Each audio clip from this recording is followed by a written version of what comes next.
Você quer apoiar o nosso canal e nos ajudar a produzir mais conteúdo para você? É simples. Basta você acessar o link da lojinha na descrição sempre que precisar comprar algum produto. Com este simples gesto, você estará nos ajudando muito. Ontem eu conversava isso com um amigo meu, ele estava dizendo para mim assim: padre, é verdade que nós trazemos os pecados dos nossos antepassados? Eu falei, eu não diria para você que nós trazemos os pecados dos nossos antepassados. A gente pode trazer no nosso DNA, nas nossas constituições, nas nossas configurações psíquicas, as influências dos erros, as consequências das coisas ruins que aconteceram no passado. Agora, nós podemos equilibrar isso e permitir que fique dentro de nós de um jeito diferente. Eu não quero que os erros dos meus antepassados determinem o meu presente. Então eu corto. Eu tenho consciência deles, eu sei que eles agiram assim, mas eu não quero continuar agindo da mesma forma. Só assim que nós podemos quebrar, aquela cadeia de maldições, muitas vezes, que nós trazemos dentro das nossas estruturas familiares. É quase que uma resposta natural da vida, Então a agressão que eu sofri, eu cometo contra alguém também. É uma maneira que eu tenho de fazer justiça, de maneira estranha. Como é que eu faço então? Quebrar, eu não vou fazer com os meus filhos aquilo que o meu pai fez comigo. Esta é uma regra que você pode adotar. Então, se o seu pai cometeu erros com você, se ele foi muito duro com você, se você sabe que aquela atitude dele lhe causou mal, lhe fez muito mal, você vai tentar purificar aquela ação para que só extraia o valor dela. Então, ser rude é um valor? Às vezes é. Mas você pode ser rude de outra forma. Você pode ser duro, Na educação com os filhos, você precisa ser muito duro, muitas vezes. Mas você não precisa ser agressor. A sua dureza na atitude, na exigência de atitudes, não precisa ser uma agressão à vida do seu filho. Então você vai purificando, você vai modificando, você vai acumulando, você vai exercendo a sabedoria que o acúmulo da história lhe trouxe. E aí você não envelhece, você fica mais sábio. A gente fazer com que a nossa experiência pelo tempo possa ser sempre favorável na nossa atitude. A vida que a gente viveu não precisa nos condenar. Ainda que a gente tenha motivos de sobras para a gente querer se condenar. Porque pode ser que a gente tenha errado muito mais que acertou. Mas a gente não precisa fazer prevalecer os erros. Nós podemos muito bem selecionar isso, jogar fora o que não valeu a pena e dar um start de maneira diferente. Acolher esse novo tempo, essa nova oportunidade. Hoje, por exemplo, nós estamos tendo a graça de começar um novo tempo. Mas nós podemos viver essa dinâmica do ano novo todos os dias. Todos os dias você pode interpretar-se assim: hoje eu estou apenas começando. Não tenho que morrer condenada por aquilo que eu não fiz de certo ou por aquilo que eu fiz de errado. Não preciso morrer me condenando pelo passado. Então eu assumo hoje a oportunidade de um novo tempo na minha vida. E aí o ano é novo de verdade. Não é só o calendário que muda, mas é a gente que muda também. Isso é muito importante. A gente mudar, a gente evoluir, a gente avançar, a gente purificar tudo aquilo que está dentro de nós, para que, ao purificar, o tempo se transforme em sabedoria. A idade se transforme em amadurecimento. Porque amadurecer é o grande objetivo de todo ser humano. Estar maduro significa estar mais coerente, estar mais inteiro, para que a gente possa viver a vida com um pouco mais de qualidade. Outras pessoas, Adriana, tão carregadas de fardos que nem são delas, porque justamente faltou o discernimento de compreender o sentido das coisas. Que às vezes, quando você identifica o sentido de um fardo, você percebe que ele não faz sentido. Pode parecer um jogo de palavras, mas não é não. Você percebe, antes você achava que tinha sentido aquele fardo, de repente você descobre que não tinha sentido. Aí sim você está no verdadeiro sentido das coisas, que é quando você é capaz de abrir mão, de jogar fora. Gente, esse peso eu não quero levar mais embora comigo. Porque às vezes você que está em casa, você passa por um momento de dificuldade, e é sempre difícil mesmo a gente interpretar o que suportar a barra do momento. Eu gosto tanto daquela música do Gonzaguinha, um homem também chora, né? É triste ver esse homem, guerreiro, menino, com a carga do seu tempo por sobre os seus ombros. É isso mesmo. Nós levamos sobre os nossos ombros a carga do tempo, da família que a gente tem, das escolhas que a gente fez. E às vezes é muito difícil a gente dar sentido a todo o peso que a gente leva. Eu nunca me perco de vista, sabe? Eu tenho uma vida muito corrida, mas eu faço questão de levar na correria da minha vida a dinâmica da minha mudança.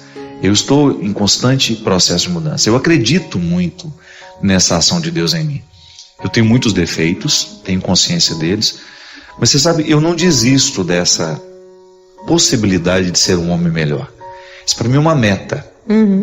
Sabe? Isso para mim é um desafio que eu não quero perder de vista.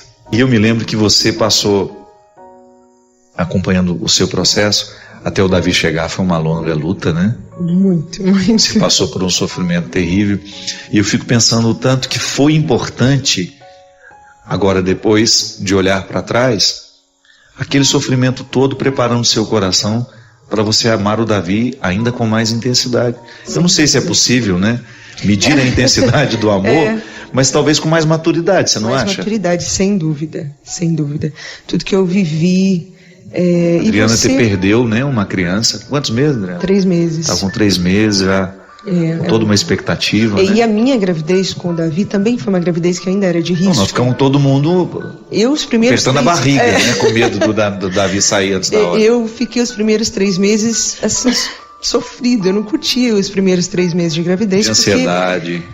Eu tinha sinais de que eu estava... Assim, como eu tive sinal do primeiro, eu tive sinal também com o Davi. Poderia perder também. Exatamente. Então foi uma luta, mas valeu demais tudo, valeu a pena.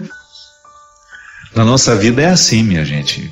O testemunho da Adriana, a mim, é muito precioso, porque é alguém de verdade como nós, como você, que também precisa dar conta das suas dificuldades, das suas lutas pessoais. Você que também tem que caminhar conviver com suas realidades mortas, né? Porque não é só um filho que morre. E no meu caso ainda foi mais complicado porque foi um aborto retido. Então eu fiquei 3 dias com meu filho morto. Então foram os 3 piores dias da minha vida. Porque eu tive que fazer aquele processo cirúrgico, só que eu tive que esperar, porque eu estava em missão. Então não foi fácil. E tem toda a dimensão simbólica, né, de você estar com... Nossa, você não tem noção da dor que é. Eu olhava para minha barriga e eu falei, eu tô com meu filho morto aqui. Você falou para mim naquele período, você falou assim, viva o luto.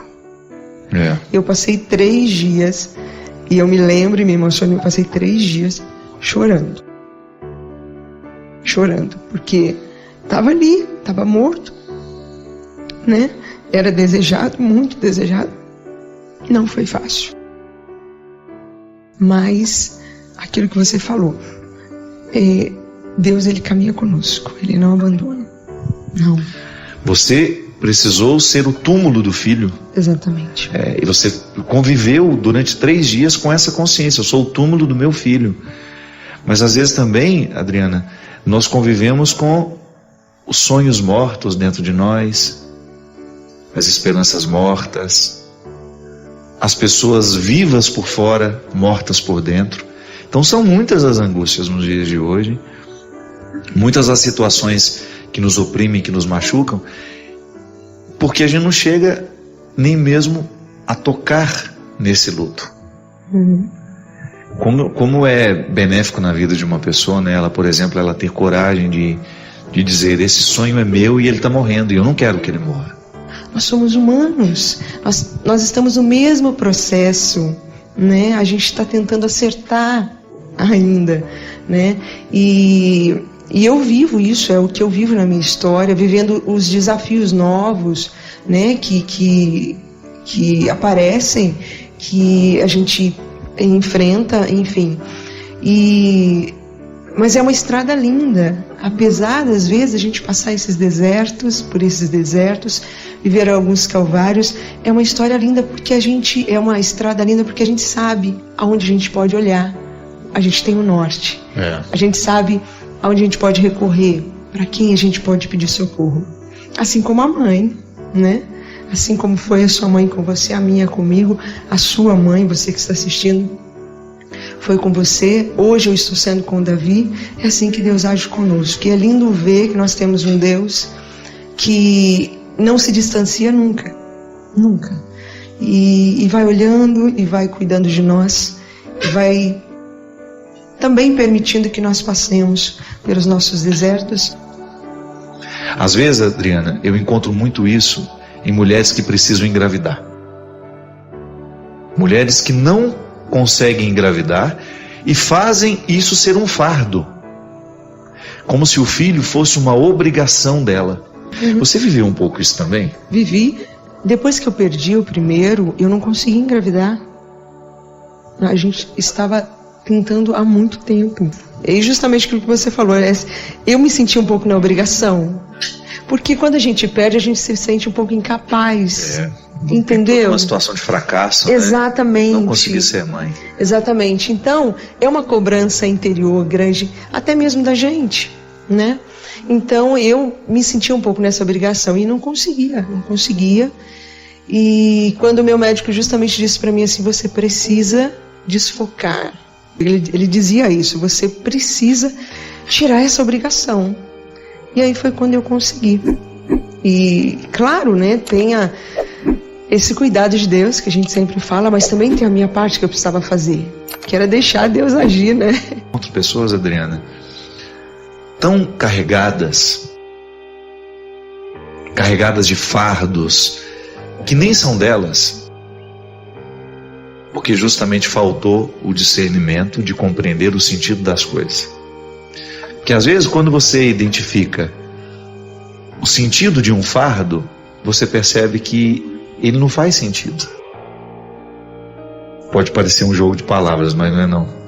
Você percebe, antes você achava que tinha sentido aquele fardo, de repente você descobre que não tinha sentido. Aí sim você está no verdadeiro sentido das coisas, que é quando você é capaz de abrir mão, de jogar fora. Gente, esse peso eu não quero levar mais embora comigo. Porque às vezes você que está em casa, você passa por um momento de dificuldade, e é sempre difícil mesmo a gente interpretar o que suportar a barra do momento. Eu gosto tanto daquela música do Gonzaguinha, um homem também chora, né? É triste ver esse homem, guerreiro, menino, com a carga do seu tempo por sobre os seus ombros. É isso mesmo. Nós levamos sobre os nossos ombros a carga do tempo, na família que a gente tem, das escolhas que a gente fez. E às vezes é muito difícil a gente dar sentido a todo o peso que a gente leva. Eu nunca me perco de vista, sabe? Eu tenho uma vida muito corrida, mas eu faço questão de levar na correria da minha vida a dinâmica da minha mudança.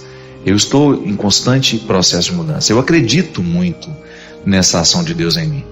Eu tenho muitos defeitos, tenho consciência deles, mas você sabe, eu não desisto dessa possibilidade de ser um homem melhor. Isso para mim é uma meta, sabe? Isso para mim é um desafio que eu não quero perder de vista. E eu me lembro que você passou, acompanhando o seu processo, até o Davi chegar, foi uma longa luta, né? Muito. Você passou por um sofrimento terrível. E eu fico pensando o tanto que foi importante, agora depois de olhar para trás, aquele sofrimento todo preparando seu coração para você amar o Davi ainda com mais intensidade. Eu não sei se é possível, né? Medir a intensidade do amor, mas talvez com mais maturidade, você não acha? Mais maturidade, sem dúvida, sem dúvida. Tudo que eu vivi, Adriana, você perdeu, né, uma criança. Quantos meses, Adriana? 3 meses. Estava com 3 meses já, com toda uma expectativa. E né? a minha gravidez com o Davi também foi uma gravidez que ainda era de risco. Nós ficamos todo mundo apertando a barriga, né, com medo do Davi sair antes da hora. Eu fiquei os primeiros 3 meses assim, sofrido. Eu não curtia os primeiros 3 meses de gravidez. De ansiedade. Eu tinha sinais de que eu estava, assim, como eu tive sinal do primeiro, eu tive sinal também com o Davi. Poderia perder também. Exatamente. Então foi uma luta, mas valeu demais tudo, valeu a pena. Na nossa vida é assim, minha gente. O testemunho da Adriana, a mim, é muito precioso, porque é alguém de verdade como nós, como você, que também precisa dar conta das suas dificuldades, das suas lutas pessoais. Você que também tem que caminhar conviver com suas realidades mortas, né? Porque não é só um filho que morre. E no meu caso ainda foi mais complicado porque foi um aborto retido. Então eu fiquei 3 dias com meu filho morto. Então foram os 3 piores dias da minha vida. Porque eu tive que fazer aquele processo cirúrgico, só que eu tive que esperar, porque eu estava em missão. Então não foi fácil. E tem toda a dimensão simbólica, né, de você estar com... Nossa, você não tem noção da dor que é. Eu olhava para minha barriga e eu falava, eu tô com meu filho morto aqui. Você falou para mim naquele período, você falou assim, viva o luto. Eu passei 3 dias, e eu me lembro e me emocionei, eu passei 3 dias chorando, porque estava ali, estava morto, né? Era desejado, muito desejado. Não foi fácil. Mas aquilo que você falou, Deus, ele caminha conosco, ele não abandona. Não. Você precisou ser o túmulo do filho. Exatamente. E você conviveu durante 3 dias com essa consciência, eu sou o túmulo do meu filho. Mas às vezes também, Adriana, nós convivemos com os sonhos mortos dentro de nós, as esperanças mortas, as pessoas vivas por fora, mortas por dentro. Então são muitas as angústias nos dias de hoje, muitas as situações que nos oprimem, que nos machucam, porque a gente não chega nem mesmo a tocar nesse luto. Como é benéfico na vida de uma pessoa, né? Ela, por exemplo, ela ter coragem de dizer, esse sonho é meu e ele está morrendo, e eu não quero que ele morra.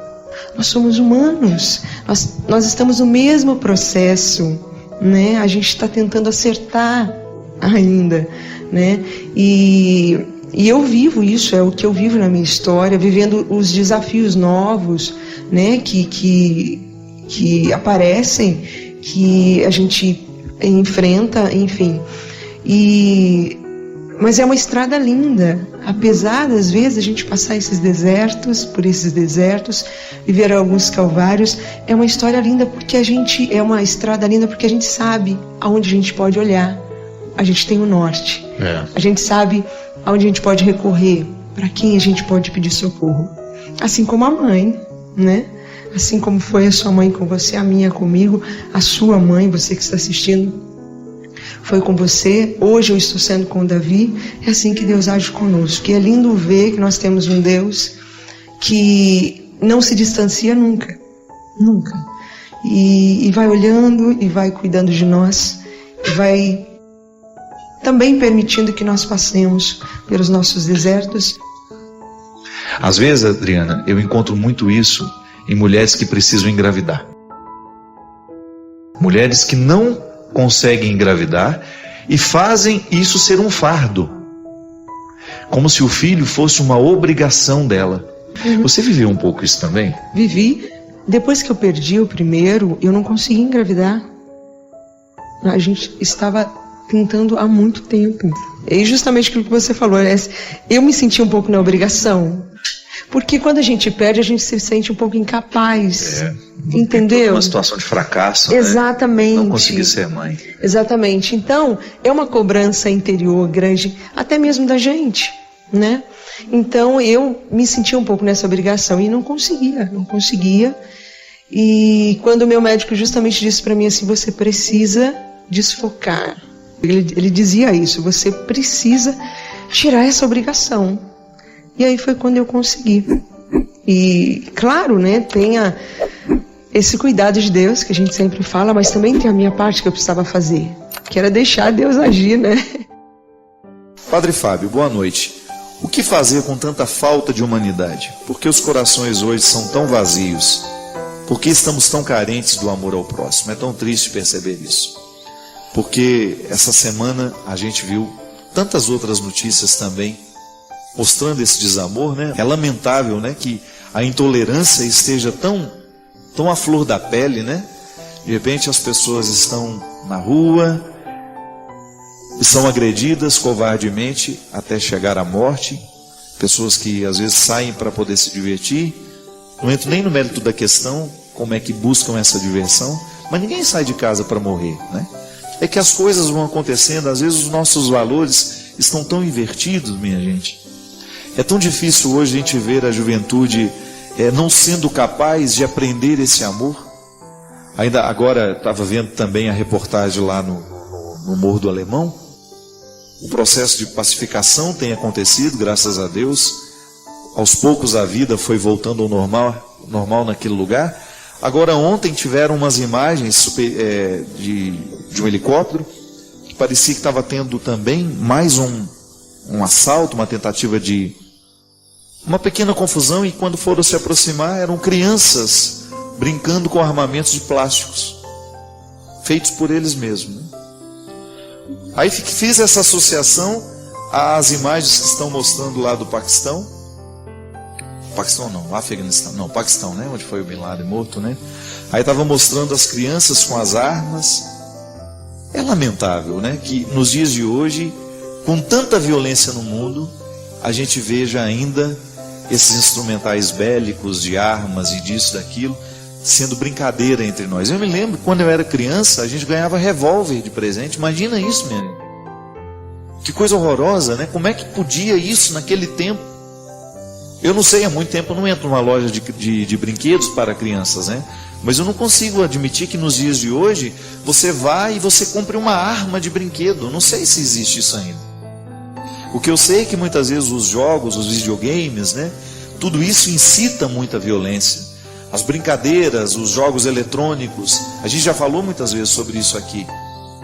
Isso gera desamor, porque quando uma criança brinca livremente com uma arma, para que serve uma arma? É para matar. Então, se ela está fazendo na sua infância um aprendizado do assassinato, é muito difícil que depois a gente queira extrair dela uma atitude amorosa, uma postura pacífica.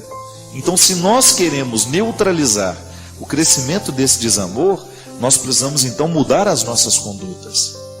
O que nos diverte, né? Qual é o nosso divertimento? Como é que nós encontramos o nosso divertimento? Não é possível a gente ter uma sociedade feliz, uma sociedade harmoniosa, com tantas drogas, com tanto álcool socializado, com esse processo de autodestruição da nossa juventude, sendo o tempo todo motivado através de festas, através de promoções. Então, enquanto a gente estiver buscando esse tipo de divertimento, enquanto a gente estiver oferecendo à nossa alma esse tipo de beleza, entre parênteses, né?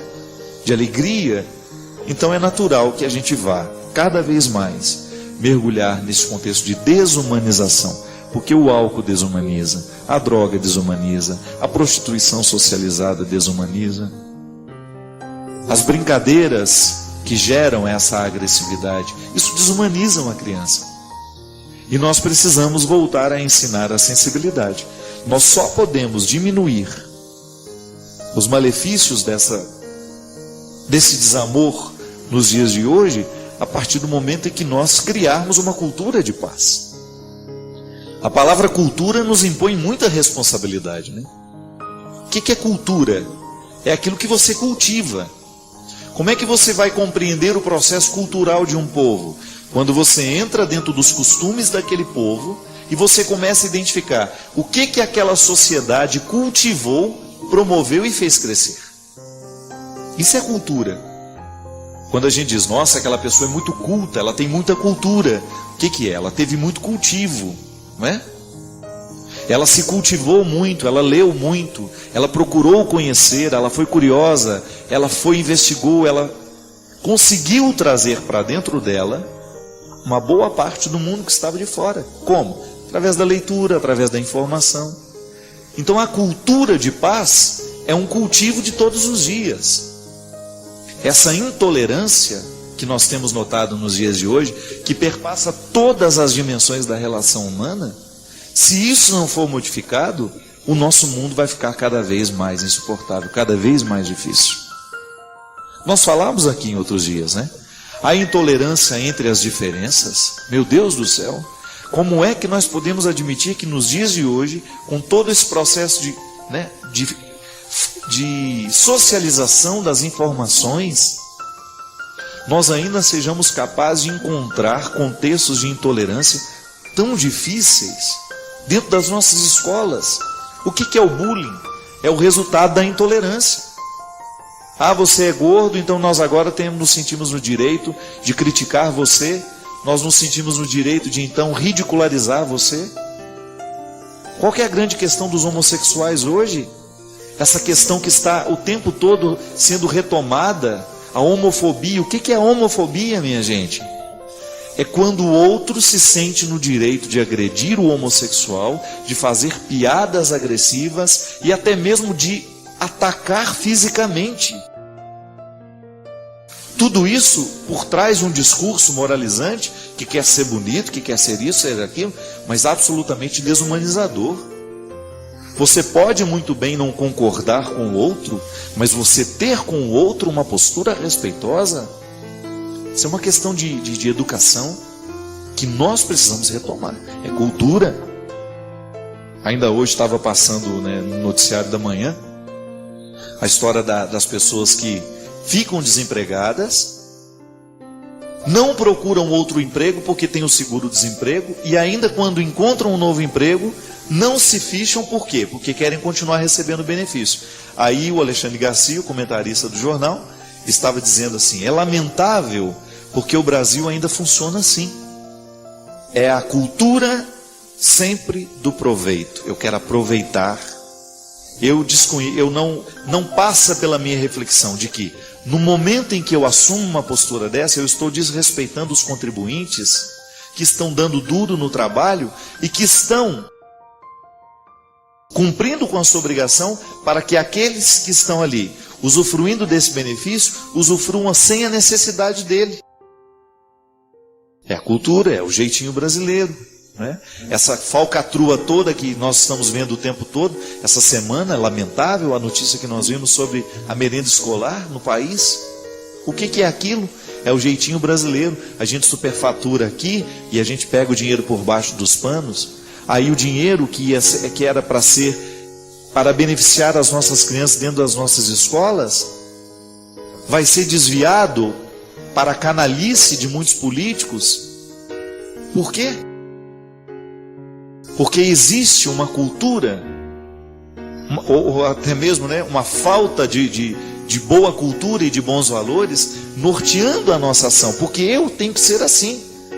Para eu fazer com que essa cultura do bem prevaleça no mundo, eu tenho que usar do microespaço das minhas decisões. Então eu estou aqui, eu tenho a possibilidade de ter um relacionamento direto com o Cristo. Digamos que ele é meu amigo, que ele é meu irmão. É com ele que eu preciso exercer todos os princípios que eu acredito que darão certo para o mundo inteiro. Se eu não sou capaz de aplicar nas pequenas coisas o bem que eu quero para o mundo todo, depois eu não tenho o direito de querer esse bem. Porque a transformação acontece aqui. Então, se eu promovo a guerra, se eu promovo a violência dentro da minha casa, se eu sou agressivo no momento que falo com o meu funcionário, se eu não sou capaz de demonstrar amor aos que trabalham comigo, aos que me são subalternos, eu não tenho condições de esperar que o mundo seja melhor. Se eu não sou capaz de tratar bem as pessoas que me atendem, se eu não sou humilde para estar com os que me atendem da mesma forma, eu não tenho condições de querer um mundo igual. Eu não tenho condições de querer que o mundo seja bom. Porque eu não estou fazendo a minha parte. Como é que eu vou esperar que o mundo aconteça, que o mundo seja transformado, que todo esse conceito de reino de Deus venha a ser aplicado na história, se eu não o promovo no lugar que eu posso promover? Então fica difícil. O mundo ficará assim, essa intolerância, esse desamor vai continuar, enquanto nós não tomarmos as nossas pequenas atitudes que serão capazes de transformar tudo isso. A partir do momento que eu me comprometo com o mundo de fazê-lo melhor, a partir das situações que me são próximas, então, se eu não faço essa transformação acontecer aqui, eu não tenho direito de esperar que o mundo seja. Eu desejo que você, nas suas lutas, você tenha sempre o direito e a possibilidade de retirar os seus excessos, para você ver diante dos seus olhos a sua verdade fundamental, sem exageros, só você. E a partir disso, você reencontrar o caminho da vida. Obrigado pelo seu carinho, pela sua atenção, e que Deus abençoe muito você. Que Deus derrame sobre o seu coração, sobre a sua casa, sobre a sua vida, a disposição que caracterizou o coração de Nossa Senhora, para que, exemplo dela, a gente também possa ser um cristão de verdade, levando sempre Jesus no colo, para apresentá-lo àqueles que ainda não o conhecem. Derrame sobre nós a bênção do Deus Todo-Poderoso, Pai, Filho e Espírito Santo. Obrigado por se juntar a nós nesta busca pelo conhecimento e pela fé. Compartilhe suas reflexões na seção de comentários, inscreva-se para mais jornadas e convide outros a se juntarem a esta aventura.